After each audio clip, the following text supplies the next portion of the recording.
Welcome, foolish mortals. We are continuing talking about Halloweentown today with Halloweentown 2, KALABAR'S Revenge. My mom, Gwen, my grandma, Aggie, my sister, Sophie, and my brother, Dylan, and I all had to join together and use the power of the Cromwell witch family to defeat Kalabar, an evil warlock who's had a thing for my mother since they were teenagers. Halloweentown 2, KALABAR'S Revenge was released in 2001, and it takes place 2 years after the first movie took place. We get a nice little recap in the beginning of the film, and then we continue on with her story. Marnie is still in training, but she's a lot more powerful of a witch, so is Sophie. Dylan is still very weary of using his powers, he's like the mother, and they don't want to be a part of the family, but the two girls do, and I appreciate that. Everyone's having a Halloween party at the house when an unexpected guest comes in and basically charms Marnie into giving him a tour of the house, and he ends up taking the grandmother's book.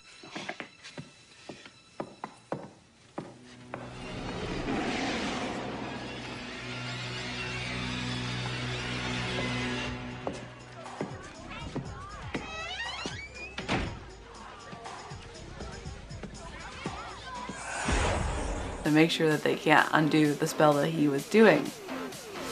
We learn quickly that it's Kalabar's son, Cal, and he wants revenge because they destroyed his father. Meeting you is everything I hoped it would be. Marnie, Grandma Aggie, and Luke have to work together to undo the spell, but of course Grandma Aggie gets taken under the spell, so it's up to just Marnie and Luke to figure everything out and to break everything before midnight. Grandma!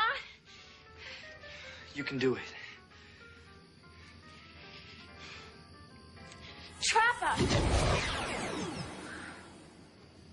Oh. Yes.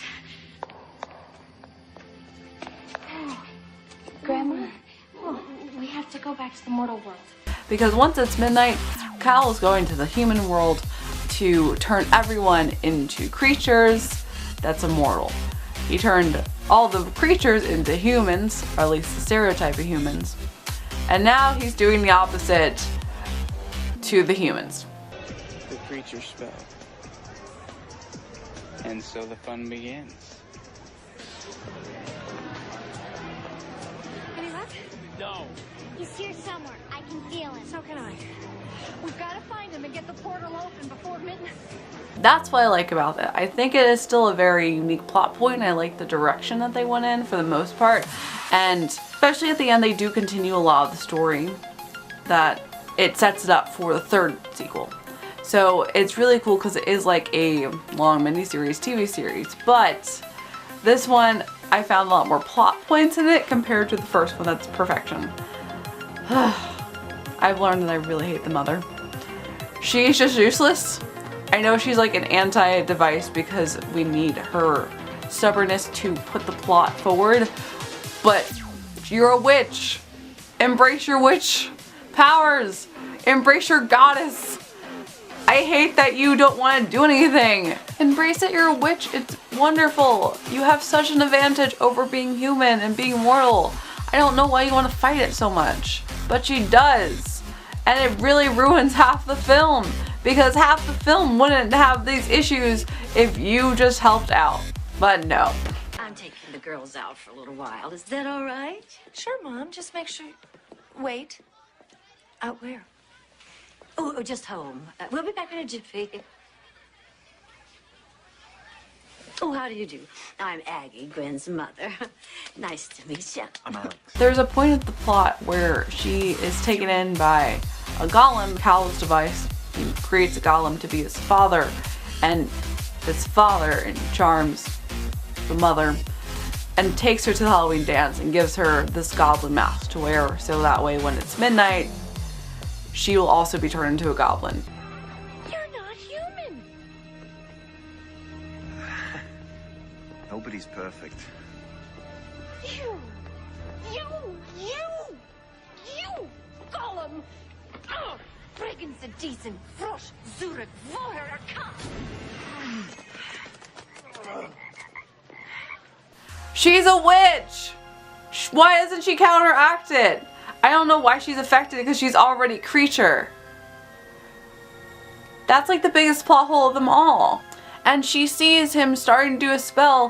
Why doesn't she do a spell to stop it instead of just staring him down?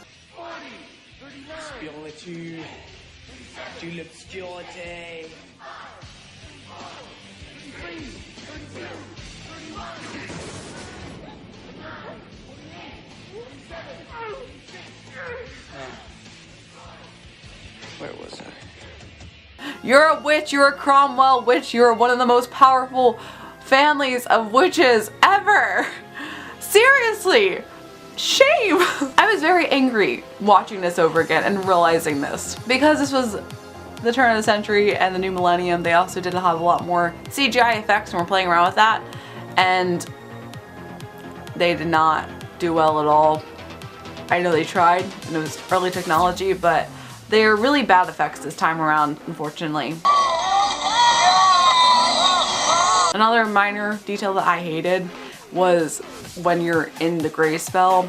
I know it's for kids, so I really can't be too mad, but they would put a memory being like, oh, it's this person first in their creature state when they're talking to them as a human. Benny? Wow. You need a ride? Grandma, I think it's Benny. So you would know and remember the creature from previously. And I know it's for kids, so they don't have the comprehension skills as well. It's good for them, but at the same time, after it happened 4 or 5 times, I was getting really annoyed with it. But thankfully, it is still very good. It's still very enjoyable. I do love the addition of Cal. He's played by Daniel Counts. I mean, is it really a crime to try to merge the two worlds? Really, I think I was just trying to make everybody get along. Apparently now they're teaching me how to use my magic for good instead of evil. Evil, what is evil, really? I mean, we all want what we want. You know, one person's evil is another person's, hey, not so bad. And otherwise, it's the same cast that's fantastic. They do end up setting it up for the 3rd movie. So that's what we're going to talk about tomorrow, Halloweentown High. So you can stay tuned, and as always, I hope you have a magical day, and I will see you real soon.